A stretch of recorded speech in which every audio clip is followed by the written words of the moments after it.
السلام علیکم ورحمۃ اللہ وبرکاتہ۔ ناظرین کرام، خلاصۃ القرآن میں پارہ نمبر 29 ہے۔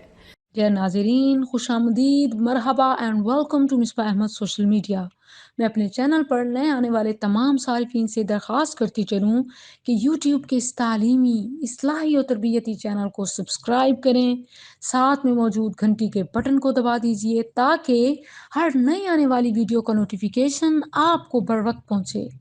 ظلم و جہالت کے بازار میں اٹھنے والی آواز کو لائک، شیئر اور کمنٹ کی صورت میں سپورٹ کریں۔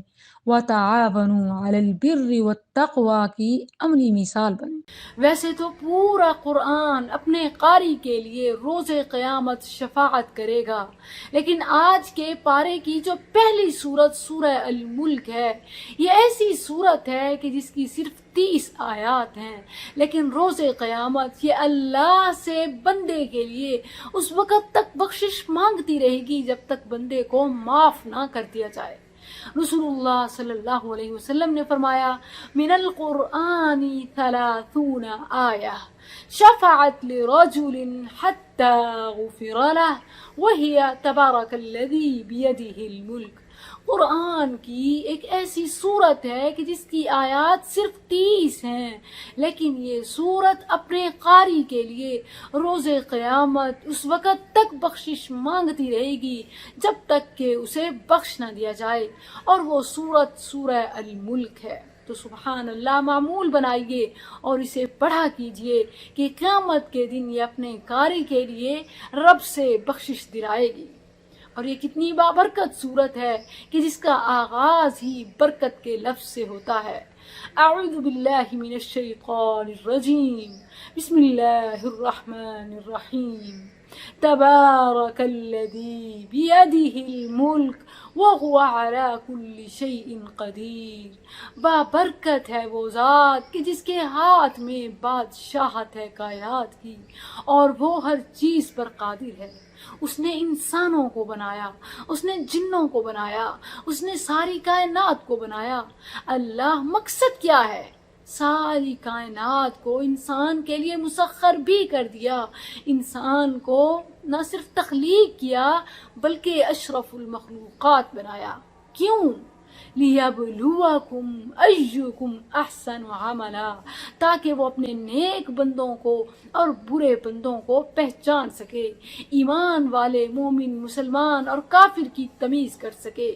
اور پھر اسی صورت میں یہ نقشہ بھی بتایا گیا کہ جب جہنم میں نافرمانوں کو ڈالا جائے گا تو جہنم کے فرشتوں کو بھی رحم آ جائے گا، اور وہ پوچھیں گے کہ اے جہنمیو، تم جہنم میں کیوں آئے؟ کیا دنیا میں تمہیں کوئی بتانے والا، سمجھانے والا، کوئی رسول، کوئی نبی نہیں آیا تھا؟ الم یأتکم نذیر، کیا تمہارے پاس کوئی فارنر نہیں آیا تھا؟ قالوا بلا قد جاءنا، اس وقت کہیں گے ہاں آیا تو تھا مگر ہم نے مانا نہیں تھا، کاش کہ ہم مان لیتے۔ یہ سورہ الملک کا خلاصہ ہے۔ آگے سورہ القلم ہے کہ جس کی ابتدا رب کائنات قسم اٹھا کر کرتا ہے، نون والقلم وما یسطرون، قلم کی قسم اور وہ جو فرشتے لکھتے ہیں اس کی قسم۔ کیا اللہ بات کیا ہے کہ تو خالق قسم اٹھا رہا ہے؟ ما انت بنعمت ربک بمجنون، اے میرے پیارے نبی تو مجنون نہیں ہے۔ یہ جو تجھے لوگ کہتے ہیں اور تو اس پر صبر کرتا ہے تو سن، تیرے لیے بشارت ہے۔ وَإِنَّ لَكَ لَأَجْرًا غَيْرَ مَمْنُونٍ، تیرے لیے بے حساب اجر ہے۔ سبحان اللہ۔ ناظرین غور کیجئے کہ یہ اجر صرف نبی صلی اللہ علیہ وسلم کے لیے نہیں ہے، بلکہ قرآن کی ایک اور آیت کے مطابق ہر صبر کرنے والے کے لیے، ہر تکلیف سہنے والے کے لیے، جو اللہ کے لیے تکلیف اٹھاتا ہے، جو دین پر صبر کرتا ہے، اللہ نے اس کے لیے بے حساب اجر رکھا ہے۔ وہ اجر جو ایک جگہ نبی صلی اللہ علیہ وسلم کے لیے رکھا گیا کہ اے نبی لوگ آپ کو مجنون کہتے ہیں، آپ اس پر بھی صبر کرتے ہیں تو وَإِنَّ لَكَ لَأَجْرًا غَيْرَ مَمْنُونَ، آپ کے لیے بے حساب اجر ہے۔ دوسری جگہ اللہ فرماتا ہے نیکی کے کاموں پر میرے لیے تکلیف اٹھانے والے انما یوفی الصابرون، اور پھر صبر کرنے والے اجرہم بغیر حساب، اجرہم بغیر حساب، کہ ان کے لیے بھی بے حساب اجر ہے۔ سبحان اللہ، یہ ایک اصول ہے کہ جو ہم نیکیاں کرتے ہیں اس دنیا میں، ہم حج کرتے ہیں، ہم عبادات کرتے ہیں، کوئی بھی نیک کام کرتے ہیں، اللہ نے اس کا اجر بتا دیا کہ اتنا اتنا اجر ہے۔ لیکن یہ صبر جو تکلیف پر کرتے ہیں، مصائب پر اٹھاتے ہیں، اور پھر روزہ، یہ دو ایسے اعمال ہیں کہ ان کے کرنے والوں کے لیے اللہ نے بے حساب اجر رکھا ہے۔ الصوم لی وانا اجزئ بہ، روزے دار کے لیے فرمایا کہ روزہ میرے لیے رکھتا ہے، اجر بتاتا نہیں ہوں، سرپرائز انلمیٹڈ دوں گا۔ یہ سورہ قلم ہے۔ آگے سورہ الحاقہ ہے کہ جس کی ابتدا ہی سورت کے نام سے ہو رہی ہے، الحاقہ ما الحاقہ وما ادراک ما الحاقہ، حاقہ، اور تو کیا جانے کہ کیا ہے حاقہ، کذبت ثمود وعاد بالقاریہ، کہ قیامت تو آنے والی ہے، قوم عاد نے بھی جھٹلایا، قوم سمود نے بھی جھٹلایا، لیکن دونوں جھٹلانے پر ہلاکت کے موجب ٹھہرے۔ جو بھی قیامت کو جھٹلاتا ہے اس کا انجام یہی ہے، کیونکہ قیامت حاقہ ہے، واقعہ ہے کہ وہ ہر حال میں واقع ہوگی۔ جو جھٹلانے والے ہیں تو فویل یومئذ للمکذبین۔ اسی پارے کی آخری صورت میں اللہ نے یہی نتیجہ بار بار بتایا کہ جھٹلانے والوں کے لیے ہلاکت ہے۔ یہ ایک آیت بار بار بتائی، بار بار پڑھائی، بار بار سنائی، وَيْلٌ يَوْمَئِذٍ لِّلْمُكَذِّبِينَ۔ آگے سورہ المعارج ہے کہ جو اسم بامسمہ ہے کہ اس میں المعارج کا لفظ ہے، سَأَلَ سَائِلٌ بِعَذَابٍ واقع، سائل پوچھتا ہے کہ قیامت واقع ہونے والی کب واقع ہوگی، لِلْكَافِرِينَ لَيْسَ لَهُ دَافِعٌ، تو سن لو کہ کافروں کے لیے وہ ٹل نہیں جائے گی، من اللہ ذی المعارج، وہ اللہ کی طرف سے واقع ہو کے رہے گی، ذی المعارج، جو بلندیوں والا ہے۔ تو معارج عروج سے ہے، اس کا مطلب بلندی ہے، اور بلندی والا کون ہے؟ ذی المعارج من اللہ، وہ اللہ ہے۔ یہی کہ قیامت اور اللہ کے فیصلے، ان باتوں کو ثابت کیا گیا۔ یہ سورہ المعارج ہے۔ اسی صورت میں جہاں پر ماننے والوں کے لیے، یقین کرنے والوں کے لیے انعامات ہیں کہ وہ تو جنات میں داخل ہوں گے، کہ جن کا تذکرہ یوں ہے کہ اولئک فی جنات مکرمون، کہ وہ تو جنات میں داخل ہوں گے۔ لیکن جھٹلانے والوں کے لیے بھی فرمایا کہ فذرہم یخوضوا ویلعبوا حتی یلاقوا یومہم الذی یوعدون، انہیں چھوڑ دو کہ وہ جو چاہیں کریں، لیکن قیامت کے دن ان سے ان کا وعدہ پورا کیا جائے گا۔ یہ سورہ المعارج ہے۔ آگے سورہ نوح ہے کہ نوح علیہ السلام کی خدمات کا تذکرہ کیا گیا کہ کیسے وہ قوم سے باتیں کرتے تھے، دعوت دیتے تھے، یا قوم انی لکم نذیر مبین ان اعبدوا اللہ واتقوہ واطیعون یغفر لکم من ذنوبکم۔ پھر قوم نے نہ مانا تو ان پر کیا کیا عذاب اترے، یہ سورہ نوح میں مفصل ہے۔ آگے سورۃ الجن ہے کہ جنوں کا نبی صلی اللہ علیہ وسلم کی رسالت پر، توحید پر ایمان لانا، یہ سورہ جن میں واقعات ہیں۔ اور جس طرح بتایا گیا کہ انسانوں کو اللہ کی عبادت کے لیے پیدا کیا گیا، اسی طرح جنات کو بھی اللہ کی عبادت کے لیے بنایا گیا۔ وَمَا خَلَقْتُ الْجِنَّ وَالْإِنسَ إِلَّا لِيَعْبُدُونَ۔ اور پھر یہی جن کا لفظ سورہ جن میں 3 بار آیا ہے۔ آگے سورہ المزمل ہے کہ نبی صلی اللہ علیہ وسلم کو خطاب کیا گیا، جبرائیل امین آئے، آپ صلی اللہ علیہ وسلم چادر اوڑھ کر لیٹے ہوئے تھے، جبرائیل امین نے چادر ہٹائی اور اللہ کا پیغام سنایا، یا ایھا المزمل قم فانذر وربک فکبر وثیابک فطہر والرجز فہجر۔ اے چادر اوڑھ کر لیٹنے والے، کھڑے ہو جائیے، دعوت عام دیجئے، لوگوں کو بلائیے، اللہ کا نام بلند کیجئے۔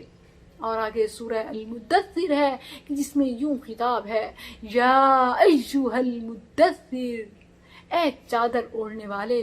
اس کا پس منظر کچھ یوں ہے کہ نبی صلی اللہ علیہ وسلم پر جب پہلی وحی سورہ العلق نازل ہوئی تو اس کے بعد کچھ عرصے کے لیے وحی کا سلسلہ بند ہو گیا۔